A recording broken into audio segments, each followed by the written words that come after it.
Nabi Thalib radhiyallahu anhu. Ali bin Abi Thalib punya kisah yang unik-unik.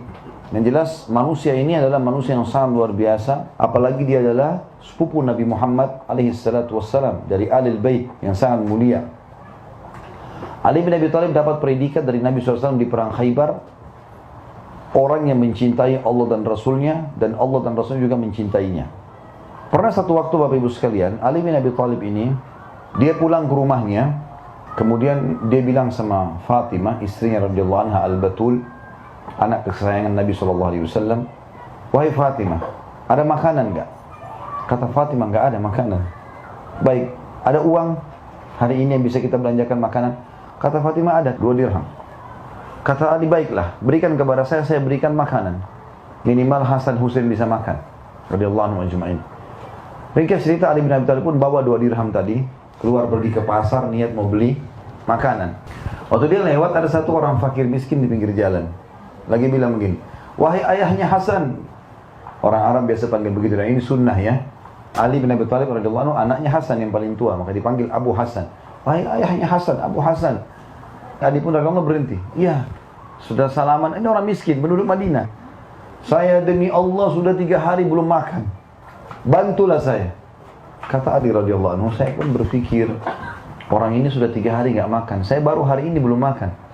Kalau uang 2 dirham ini dibagi 2, maka keluarganya juga tidak cukup, ini juga tidak cukup. Orang ini punya anak banyak, orang miskin ini."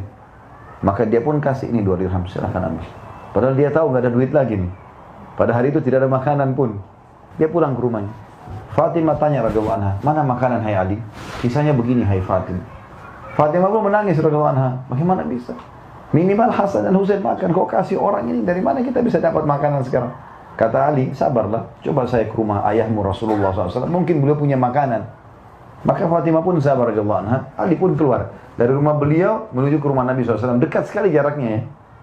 Subhanallah, di tengah jalan, ini lihat bagaimana keikhlasan seseorang dan keyakinan Ali, tidak mungkin Allah membuat kelaparan kalau sudah sedekah di jalan Allah. Ambil pelajaran dari situ Bapak Ibu sekalian. Lewat satu orang Ansar, orang asli Madinah, dia bawa unta. Untanya unta betina, besar, berwarna merah. Ini unta yang paling mahal. Dia pegang untanya, lewat, salaman sama Ali. "Assalamualaikum, hai Abu Hasan, apa kabar?" "Baik." Kata orang ini tiba-tiba, tanpa sebab, "Hai ayahnya Hasan, saya punya unta yang bagus, mau beli nggak?" Kata Ali, "Mau, tapi nggak ada duit." Kata dia, "Nggak apa-apa, beli saja, nanti baru kamu bayar." Kata Ali, "Berapa harganya?" Kebetulan unta seperti itu Bapak Ibu sekalian, kalau dijual 40 dirham, laku langsung. Di sini dia bilang 20 dirham saja, setengah harga pasar. Kata Ali, "Baiklah, saya beli. Tapi sepakat ya, saya bayar kapan ada duit." Iya. Pergilah orang itu, Ali bawa unta itu. Tetap mau ke rumah Nabi SAW, karena unta ini masih utang. Baru jalan berapa langkah, orang yang punya unta pertama masih belum hilang bayangannya. Ada orang lewat, orang Ansar juga, asli Madinah juga, kenal pemilik unta ini. Lihat bagaimana Allah mengatur cerita ini, hidup ini gampang sekali. Ketemu sama orang ini, "Assalamualaikum, hai Hasan, apa kabar?" "Baik." "Untamu bagus ya, mau jual nggak?" "Mau." "Berapa kamu mau jual?" Kata Ali, 40 dirham. Karena harga pasaran 40 dirham. Subhanallah, orang itu nggak nawar, nggak apa. Langsung kasih 40 dirham, ini cash. Ali bin Abi Thalib ambil, kejar orang yang pemilik pertama unta, bayar 20 dirham. Dapat 20 dirham cash. Sedekah 2 dirham, dapat 10 kali lipat. Maka dengan itu, Ali bin Abi Thalib bisa beli makanan buat keluarganya sebulan. Keyakinan. Yakin tentang apa yang Allah perintahkan benar. Bapak Ibu, kalau Allah halalkan, baik buat kesehatan, buat segala macam, nikmati. Allah haramkan, buruk, jangan diganggu. Tidak usah coba-coba. "Oh, ini babi haram, tapi saya mau tahu dagingnya." Nggak perlu coba. Ada sapi, ada kambing, ada ayam, ada ikan, nggak usah makan, itu haram. Karena yang haram itu sedikit. Khamr, nggak boleh minum khamr. Allah ganti susu, madu, sirup, air putih, banyak. Nggak boleh zina, boleh nikah. Jadi Allah kasih solusinya. Jadi yang haram itu sedikit sebenarnya. Kisah yang lain, saya sangat tertarik dengan kisah ini karena saya lihat luar biasa untuk menambah keimanan. Ali radhiyallahu anhu pernah satu waktu kehilangan baju perang. Cari baju perangnya nggak ada. Sudah berapa hari dicari nggak ketemu. Waktu dia lagi jalan-jalan di pemukiman masyarakat Kufah, rupanya ada orang Yahudi di situ. Dia lewat depan rumah orang Yahudi ini, ada baju perangnya dia. lagi dijemur. Ali tahu betul radhiyallahu anhu ini baju perangnya. Tapi dia tidak ambil langsung. Lihat bagaimana seorang muslim bermuamalah. Dia ketuk pintunya Yahudi itu sambil dia berkata, "Hai Yahudi, saya mau nanya." Kata dia, "Iya. Itu baju perang di depan punya siapa?" Kata si Yahudi, "Punya saya. Jelas-jelas di rumah saya, punya saya, hai Amir Mukminin." Waktu itu Ali raja loh ya. Ini raja muslim lagi bicara sama masyarakat biasa kafir lagi. Maka kata Ali, "Tapi itu baju perang saya. Buktinya 1, 2, 3, 4, 5, ada tanda sini, ada tanda sana." Kata dia, "Amir Mukminin, sudah saya jawab. Baju perang ini di rumah saya, berarti punya saya." Apa kata Ali? Ada 3 kejadian Bapak Ibu sekalian yang membuat Yahudi ini syahadat, masuk Islam gara-gara 3 kejadian ini. Yang pertama, Ali bilang, "Baiklah kalau gitu, kita ke pengadilan aja." Padahal Ali waktu itu raja. Dia bisa rampas saja selesai. Tapi Islam tidak mengajarkan itu. Kata Yahudi ini, "Saya heran, rajanya muslim ini ngajak saya ke pengadilan. Saya ini masyarakat biasa. Bahkan selama ini belum pernah bicara sama Ali."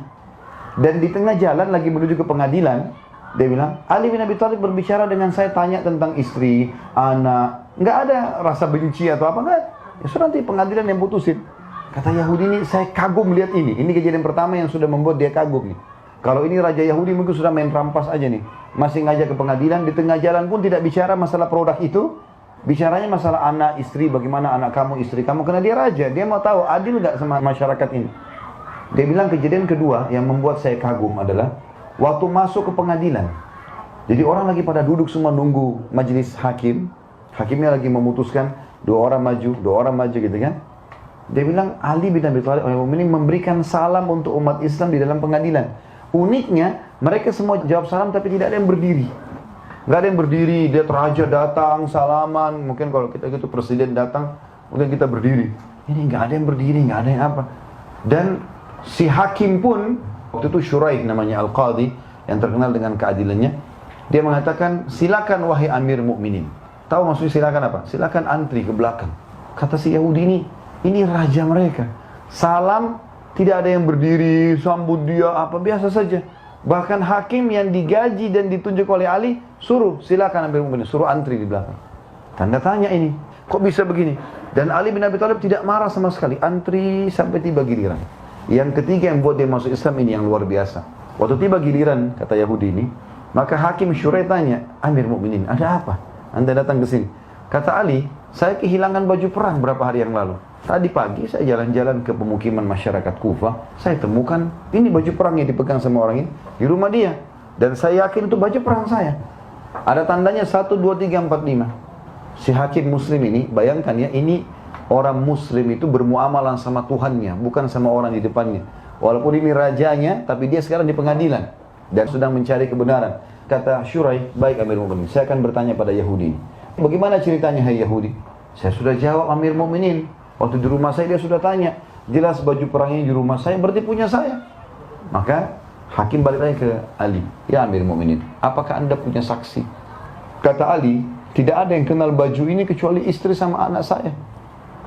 Istrinya, Fatimah, sudah lama meninggal. Karena Fatimah meninggal setelah meninggalnya Nabi Alaihissalam di zaman khilafahnya Abu Bakar. Ada istri Ali juga pada saat itu, tapi tidak begitu mengenal baju perang ini.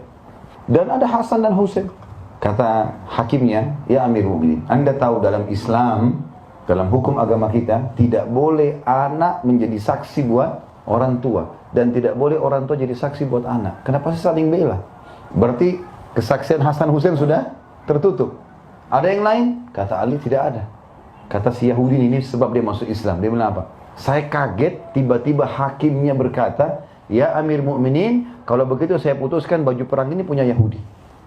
Dan lebih unik lagi, Ali bilang apa? "Baiklah kalau begitu." Sudah selesai. Kata si Yahudi, saya terperanjat melihat itu. Maka Shuraih pun baca kafaratul majlis. Dia turun dari mejanya, mau keluar. Jalan santai sama Ali, ngobrol berdua. Maka waktu jalan berdua ngobrol, Ali seperti tidak ada apa-apa. Sudahlah, bukan hak saya, bukan rezeki saya. Lalu kata si Yahudi ini, "Sebentar Amir Mukminin, sebentar hai Shuraih, hai hakim," gitu. "Apakah pengadilan sudah selesai?" Kata mereka berdua, "Iya, sebagaimana kau sudah lihat."